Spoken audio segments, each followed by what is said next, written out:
నేడు అనంతపురం జిల్లా సంజీవపురంలో 5వ రోజు మేమంతా సిద్ధం బస్సు యాత్ర కొనసాగుతోంది. ఇవాళ ఉదయం బత్తలపల్లి, రామారావుపురం, కట్టకిందపల్లి, కాలసముద్రం, ఎర్రదొడ్డి మీదుగా కుటగుల్ల చేరుకుంటుంది అని తలసిల రఘురాం వెల్లడించారు. అనంతరం కదిరిలో మైనారిటీ సోదరులు ఏర్పాటు చేసిన ఇఫ్తార్ విందులో సీఎం జగన్ పాల్గొనున్నారు. చంద్రబాబుపై వైఎస్ఆర్సీపీ ఎమ్మెల్యే శిల్ప సీరియస్ అయ్యారు. సిటిజన్ ఫర్ డెమోక్రసీ పేరుతో వాలంటీర్ వ్యవస్థను దెబ్బతీసేందుకు చంద్రబాబు కుట్రపూరితమైన ఆలోచనతో నిమ్మగడ్డ రమేష్ను నమ్మి ఫిర్యాదు చేయించారంటూ ఫైర్ అయ్యారు. దిగజాల రాజకీయాలకు చంద్రబాబు విలువలే నిదర్శనమని అన్నారు. చంద్రబాబు, పవన్ కళ్యాణ్ మాటలు నమ్మి మోసపోవద్దని ప్రజలను కోరారు కాకినాడ ఎమ్మెల్యే ద్వారంపూడి చంద్రశేఖర్. జగన్నాథపురానికి చెందిన 200 మంది టీడీపీ, జనసేన పార్టీకి చెందిన కార్యకర్తలు ఎమ్మెల్యే ద్వారంపూడి సమక్షంలో వైఎస్ఆర్సీపీలో చేరిపోయారు. కాకినాడలో ఆయిల్ మాఫియాకు కేర్ ఆఫ్ అడ్రస్ టీడీపీ అభ్యర్థి వనమాడి కొండబాబు అని ఆరోపించారు. వైఎస్ఆర్ జిల్లా కమలాపురం నగర పంచాయతీ పరిధిలో 5వ కౌన్సిలర్ పరిధిలో ఎమ్మెల్యే రవీంద్రనాథ్ రెడ్డి ఎన్నికల ప్రచారం నిర్వహించారు. గడప గడపకు తిరిగి ప్రభుత్వ సంక్షేమ పథకాలపై ఆరా తీశారు. వాలంటీర్ల పెన్షన్ను పంపిణీ చేయకుండా టీడీపీ అడ్డుకోవడం దుర్మార్గమైన చర్య అని మండిపడ్డారు. ముస్లింల సంక్షేమానికి సీఎం జగన్ పెద్దపీట వేశారంటూ కొనియాడారు ఎమ్మెల్యే శ్రీకాంత్ రెడ్డి. అన్నమయ్య జిల్లా రాయచోటి పట్టణంలోని 10వ వార్డులో కౌన్సిలర్ ఆధ్వర్యంలో ఏర్పాటు చేసిన ఇఫ్తార్ విందులో శ్రీకాంత్ రెడ్డి పాల్గొన్నారు. ఎన్నికలప్పుడు తప్ప మరేనాడు కనిపించని సోమిరెడ్డికి ఓట్లు అడిగే నైతిక అర్హత లేదని మంత్రి కాకాణి గోవర్ధన్ రెడ్డి ధ్వజమెత్తారు. నెల్లూరు జిల్లా భోగసముద్రం, చిన్నారెడ్డిపల్లి, నావూరు గ్రామాల్లో ఎన్నికల ప్రచారం నిర్వహించారు. సోమిరెడ్డికి ఇవే చివరి ఎన్నికలు కావడంతో ఓట్లు అడుగుతున్నారని ఎద్దేవా చేశారు. కాకినాడ జిల్లా తునిలో టీడీపీకి భారీ షాక్ తగిలింది. సీఎం జగన్ చేస్తున్న సంక్షేమ పాలనకు ఆకర్షితులై టీడీపీ ఎస్సీ సెల్ చీఫ్ దిబ్బ శ్రీను తన అనుచరులతో వైఎస్ఆర్సీపీలో చేరిపోయారు. టీడీపీని వీడి 300 మందితో మంత్రి దాడిశెట్టి రాజా సమక్షంలో వైఎస్ఆర్సీపీ కండువా కప్పుకున్నారు.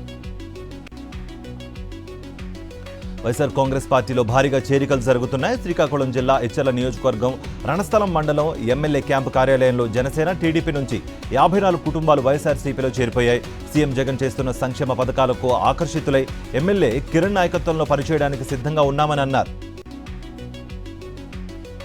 బాపట్ల జిల్లా ప్రజలు చంద్రబాబుకు షాక్ ఇచ్చారు. అంబేద్కర్ సర్కిల్ వద్ద టీడీపీ చీఫ్ చంద్రబాబు బహిరంగ సభలో జనం లేక వెలవెలబోయింది. సభ ప్రారంభమైన కాసేపటికే ప్రజలు వెనుదిరిగి వెళ్లిపోయారు. దీంతో జనం లేక సభ ప్రాంగణం ఖాళీగా దర్శనమిచ్చింది. జన సమీకరణలో బాపట్ల ఎమ్మెల్యే అభ్యర్థి నరేంద్ర వర్మ పూర్తిగా విఫలమయ్యారని బాహాటంగానే ప్రజలు మాట్లాడుకుంటున్నారు. నెల్లూరు జిల్లా వింజమూరు పట్టణంలో రంజాన్ పర్వదిన సందర్భంగా వైఎస్ఆర్సీపీ ఉదయగిరి అసెంబ్లీ అభ్యర్థి రాజగోపాల్ రెడ్డి ఇఫ్తార్ విందులో పాల్గొన్నారు. ఉపవాస దీక్షలో ఉన్న ముస్లిం సోదరులతో కలిసి ఆయన దువాలో పాల్గొన్నారు. ముస్లిం సోదరులకు ఇఫ్తార్ విందు భోజనాలను వడ్డించి శుభాకాంక్షలు తెలియజేశారు. రంజాన్ పర్వదినాన్ని వేడుకగా నిర్వహించుకోవాలని కోరారు రాజగోపాల్ రెడ్డి. నెల్లూరు జిల్లా వరికుంటపాడు మండలం కనియంపాడు, రామదేవులపాడు గ్రామాల్లో వైఎస్ఆర్సీపీ ఉదయగిరి అసెంబ్లీ అభ్యర్థి మేకపాటి రాజగోపాల్ రెడ్డి ఎన్నికల ప్రచారం నిర్వహించారు. గడిచిన 5 ఏళ్లలో ముఖ్యమంత్రి జగన్మోహన్ రెడ్డి చేసిన సంక్షేమ ఫలాలు కొనసాగాలంటే జరగబోయే ఎన్నికల్లో ఫ్యాన్ గుర్తుకు ఓటు వేసి వైఎస్ఆర్సీపీని గెలిపించాలని పిలుపునిచ్చారు. నెల్లూరు ఎంపీ అభ్యర్థి వి విజయసాయిరెడ్డిని గెలిపించాలని కోరారు. శ్రీ సత్యసాయి జిల్లాలోని టీడీపీ నుంచి వైఎస్ఆర్సీపీలోకి భారీగా చేరికలు జరుగుతుండడంతో ఆ పార్టీ ఖాళీ అవుతోందంటూ పార్టీ శ్రేణులు గుసగుసలాడుకుంటున్నారు. సీఎం జగన్ చేస్తున్న అభివృద్ధిని మెచ్చి వైఎస్ఆర్సీపీలో చేరుతున్నట్లుగా యువకులు చెబుతున్నారు. తాజాగా ధర్మవరం 24వ వార్డు టీడీపీకి చెందిన 115 కుటుంబాలు వైఎస్ఆర్సీపీలో చేరిపోయాయి. పార్టీ కండువా కప్పి ఎమ్మెల్యే కేతిరెడ్డి వెంకటరామిరెడ్డి ఆహ్వానించారు. మేమంతా సిద్ధం పేరుతో సీఎం జగన్ నిర్వహిస్తున్న బస్సు యాత్రకు ప్రజల నుంచి లభిస్తున్న విశేష స్పందనలతో రాష్ట్ర వ్యాప్తంగా వైఎస్ఆర్సీపీ ప్రభంజనం కనిపిస్తోందని మంత్రి పెద్దిరెడ్డి రామచంద్రారెడ్డి అన్నారు. రేపు మదనపల్లె టిప్పు సుల్తాన్ మైదానంలో జరిగే మేమంతా సిద్ధం సభ ఏర్పాట్లను మంత్రి పెద్దిరెడ్డి పరిశీలించారు. ఈ నెల 4న నాయుడుపేటలో సీఎం జగన్ మేమంతా సిద్ధం సభను నిర్వహిస్తున్నామని అన్నారు. ఎన్డీసీసీబీ చైర్మన్ సత్యనారాయణ సిద్ధం సభను విజయవంతం చేయాలని పార్టీ శ్రేణులకు పిలుపునిచ్చారు. పెళ్లకూర మండల పరిధిలో 4 గ్రామాల ప్రజలు టీడీపీని వీడి వైఎస్ఆర్సీపీలో చేరడంతో పార్టీ కండువా కప్పి పార్టీలోకి ఆహ్వానించారు. లోక్సభ ఎన్నికల్లో 17 సీట్లు టార్గెట్గా పెట్టుకున్న అధికార పార్టీ కనీసం 14 సీట్లలోనైనా జెండా ఎగురవేయాలని వ్యూహాలు రచిస్తోంది. ఈ క్రమంలోనే రాష్ట్రంలో 17 పార్లమెంట్ నియోజకవర్గాలకు ఇన్ఛార్జీలను నియమించింది. ఢిల్లీ లిక్కర్ కేసులో ఎమ్మెల్సీ కవిత మధ్యంతర బెయిల్పై ఇవాళ విచారణ జరగనుంది. ఢిల్లీ రౌజ్ అవెన్యూ కోర్టులో కవిత మధ్యంతర బెయిల్పై విచారణ జరగనుంది. అయితే కోర్టు తీర్పుపై సర్వత్రా ఉత్కంఠ నెలకొంది. ఢిల్లీ లిక్కర్ కేసులో అరెస్టైన కేజ్రీవాల్కు ఈడీ కస్టడీ ఇవాళతో ముగియనుంది. ఈ నేపథ్యంలో ఆయన్ను రౌజ్ అవెన్యూ కోర్టులో హాజరుపరచనున్నారు. కేజ్రీవాల్ను మరోసారి కస్టడీకి ఇవ్వాలని ఈడీ కోరనున్నట్టుగా సమాచారం. దీంతో కోర్టు మరోసారి కేజ్రీవాల్లో ఈడీ కస్టడీ పొడిగించనుందా లేదా అనే దానిపై ఉత్కంఠ నెలకొంది. పశ్చిమ గోదావరి జిల్లా భీమవరం ఆర్టీసీ బస్టాండ్లో పోలీసులు తనిఖీలు నిర్వహించారు. హైదరాబాద్, విజయవాడ నుంచి వస్తున్న బస్సులను అధికారులు తనిఖీ చేశారు. అనంతరం ఆర్టీసీ కార్గోను సైతం పరిశీలించారు. తనిఖీల్లో ప్రధాని మోదీతో ఉన్న టీ షర్ట్లను, బీజేపీ రికార్డులను అధికారులు స్వాధీనం చేసుకున్నారు.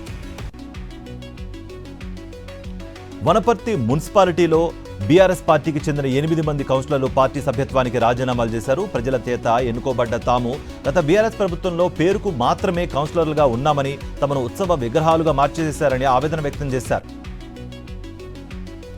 జగిత్యాల జిల్లా పెద్దాపూర్ గ్రామంలో మల్లన్న బోనాల జాతర అంగరంగ వైభవంగా జరిగింది. జాతరకు ఆదిలాబాద్, నిజామాబాద్, మెదక్, వరంగల్ జిల్లాలతో పాటు వివిధ ప్రాంతాల నుంచి పెద్ద ఎత్తున భక్తులు తరలివచ్చారు. సుమారు 40,000 మంది బోనాలు సమర్పించుకున్నారు. 10 ఏళ్ల బీఆర్ఎస్ పాలనలో ఎన్నడూ లేని నీటి కష్టాలు కాంగ్రెస్ పాలనలో చూస్తున్నామని ఫైర్ అయ్యారు ఎంపీ అభ్యర్థి కొప్పుల ఈశ్వర్. పంట పొలాలు ఎండిన రైతులను పరామర్శించారాయన. పెద్దపల్లి జిల్లా కేంద్రంలో 36 గంటల రైతు నిరసన దీక్ష చేపట్టారు. దీక్ష ముగింపు సభలో మాజీ మంత్రి నిరంజన్ రెడ్డి కూడా పాల్గొని ప్రసంగించారు. రంగారెడ్డి జిల్లా ఉప్పరపల్లిలో బీజేపీ విస్తృత స్థాయి సమావేశాన్ని నిర్వహించారు. కొండా విశ్వేశ్వరరెడ్డి అధ్యక్షతన ఈ సమావేశం జరిగింది. తెలంగాణలో ఎక్కువ సీట్లు గెలిచే ఛాన్స్ బీజేపీకే ఉందన్నారు కొండా విశ్వేశ్వరరెడ్డి. వికారాబాద్ జిల్లా కేంద్రంలోని రాజీవ్ గృహకల్ప కాలనీలో డీఎస్పీ శ్రీనివాసరెడ్డి ఆధ్వర్యంలో కార్టన్ సర్చ్ నిర్వహించారు పోలీసులు. సరైన పత్రాలు లేని 35 బైకులు, 5 ఆటోలు, ఒక కారును స్వాధీనం చేసుకుని పోలీస్ స్టేషన్కు తరలించారు. మంచిర్యాల జిల్లా చెన్నూరు పట్టణంలోని 63వ జాతీయ రహదారిపై పోలీసులు విస్తృత వాహన తనిఖీలు నిర్వహించారు. ఎన్నికలను సజావుగా నిర్వహించేందుకు తనిఖీలు కీలక పాత్ర పోషిస్తున్నాయని పట్టణ సీఐ రవీందర్ తెలిపారు.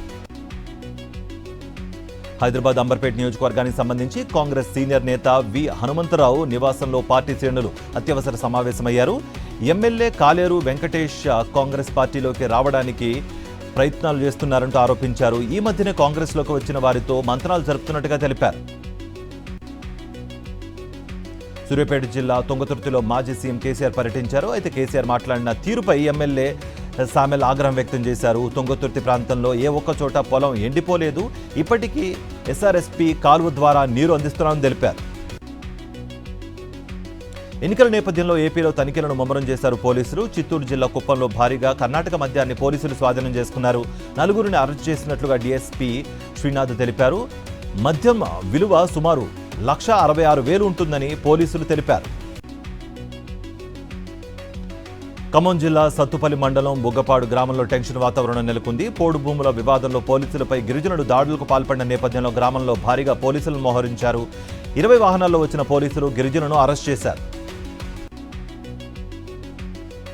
చోరీలకు పాల్పడుతున్న మదనపల్లి ప్రాంతానికి చెందిన కృష్ణయ్య అనే ముద్దాయిని అరెస్ట్ చేశారు పోలీసులు. నిందితుల వద్ద నుంచి 66 గ్రాముల బంగారం, 250 గ్రాముల వెండిని స్వాధీనం చేసుకున్నారు. Naidupeta urban CI Srinivasa Reddy.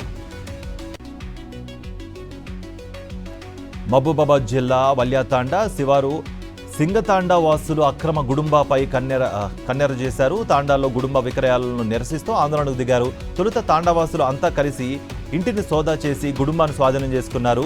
పట్టుబడిన గుడుంబ సీసాలను రహదారిపై పెట్టి నినాదాలు చేశారు. రంగారెడ్డి జిల్లా ఇబ్రహీంపట్నంలో గంజాయి విక్రయం కలకలం రేపుతోంది. 3 అనుమానితులను పోలీసులు అదుపులోకి తీసుకున్నారు. నిందితుల వద్ద నుంచి 2.1 కేజీల గంజాయిని, 3 సెల్ ఫోన్లను స్వాధీనం చేసుకున్నారు. నిందితులు బీహార్ రాష్ట్రానికి చెందిన వారుగా గుర్తించారు. అల్లూరు జిల్లా చింతూరులో అగ్ని ప్రమాదం జరిగింది.